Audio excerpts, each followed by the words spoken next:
করি এ হলো বীর হনুমান মা সীতার আদেশ নিয়ে চলেছেন বদলীবন রক্ষা করার জন্য। আর এই বীর হনুমানের ভূমিকা নিয়ে আর ভাষিতরঙ্গের মধ্যে সৌরিত অভিনয় করে দেখালেন এ হয়ে রাজা সুজিত কুমার বাহাদুর বড় রাজা শক্তি বড়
পাচ্ছি সামনে রয়েছে একটা বিস্তারিত লেজ, আর সম্মুখে বসে আছে একটা বৃদ্ধ বানর।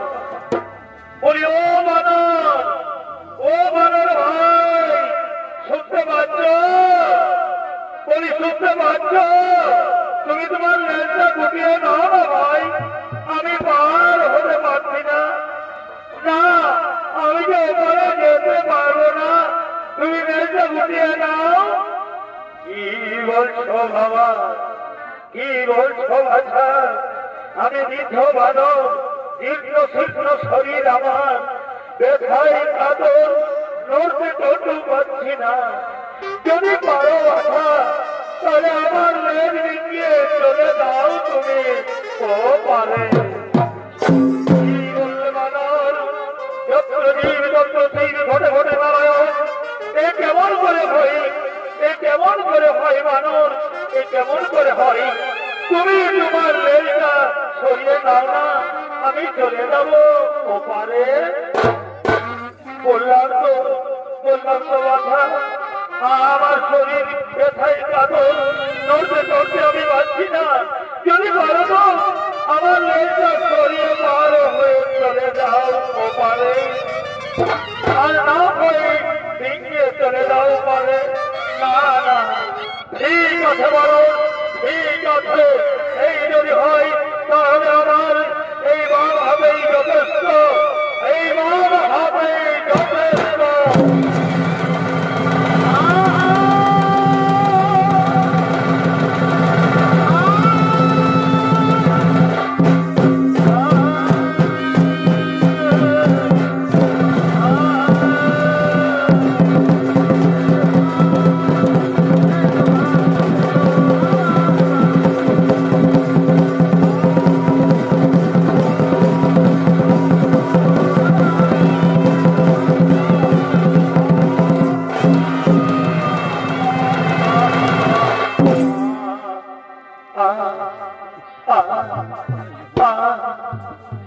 পারলাম না, পারলাম না, তার হস্ত দিয়ে বাজারের লেজ কিছুতেই আমি সরাতে পারলাম না। ঠিক আছে, ঠিক আছে বানর, এবার আমি আমার সর্বশরীরের শক্তি দিয়ে দেখো তোমার লেজ আমি সরাতে পারি কি না।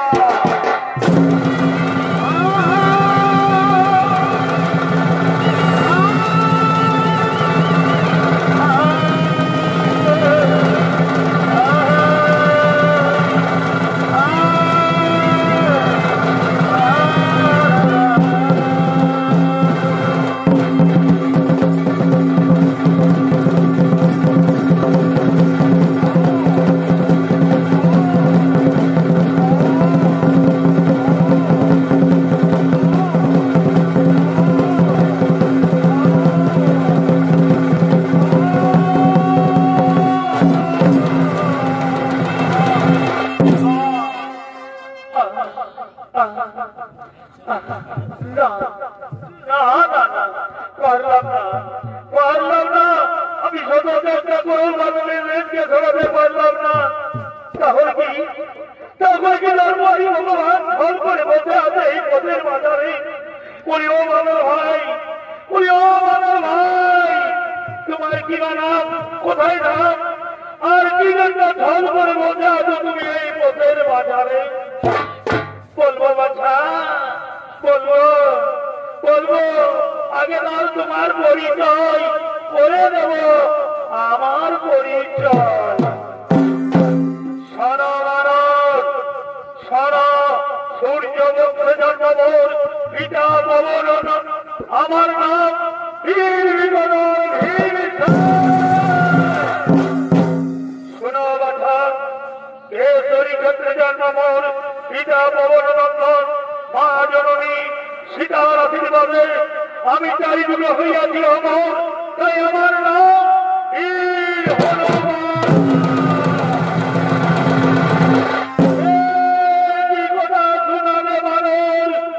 তোমার জন্ম সূর্য বংশে, আমার জন্ম সূর্য বংশে, তাহলে তুমি আমার সম্পর্কে তুমি আমার দাদা দাদা দাদা, তোমায় না জেনে অনেক কথা বলছি দাদা, তুমি আমাকে ক্ষমা করে দাও দাদা, ক্ষমা করে দাও। ঠিক আছে ভাই, আমি তোমাকে ক্ষমাই করে দিলাম। আচ্ছা দাদা, তুমি বলতে পারো কোন পথ দিয়ে গেলে যেতে পারবো? গঙ্গামাতার পর্বত পেরিয়ে মানব সরোবরে। তুমি আমাকে পথ বলে দাও দাদা, তুমি আমাকে পথ বলে দাও। ভাই, উত্তর পথে পরিগমন দেখবে গঙ্গামাতার পর্বত মানব সরোবরে সরাসরি গঠিত হয়ে আছে ওই সুবর্ণ পদ্ম। ঠিক আছে, আমি তাহলে তাই করবো, তাই করবো। আর একটি কথা তোমায় জিজ্ঞাসা করি দাদা, সত্যি যদি তুমি সেই আজকের বিরিক্ষণ মানবে না করে না, তাহলে সীতা দেবীকে করেছিলে তুমি উদ্ধার, রাবণ করেছিলে সংহার। তাই বলি সেই রূপ দিয়ে তোমার মাঝে তুমি আমাকে দেখাও দাদা, সেই রূপটি তুমি আমাকে তোমার দেখাও।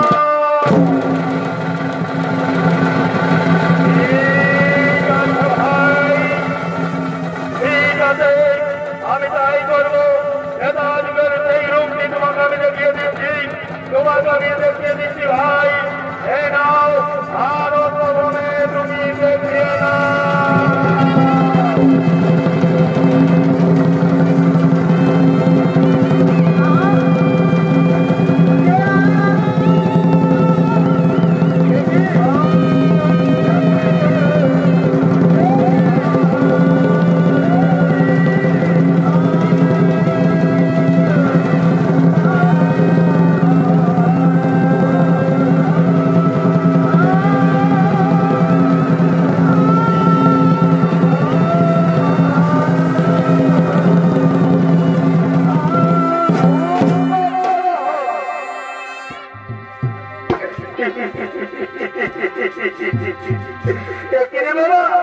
আমার এই রূপ দেখে জিনিসের বাড়িতে মোর্চা খেয়ে পড়ে গেল।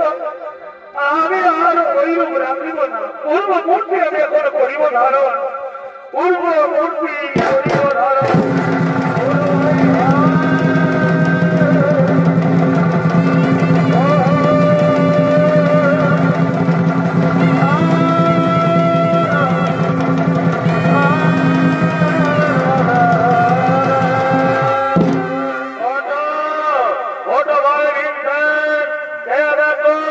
আমি পূর্ব মূর্তি করেছি ধারণ। তোমার আর ভয়ের নাই গো কারণ ভাই, তোমার আর ভয়ের নাই গো কারণ। এ কি দাদা, এ কি আগে দেখলাম তোমার স্বর্গের মস্ত, আর দাদা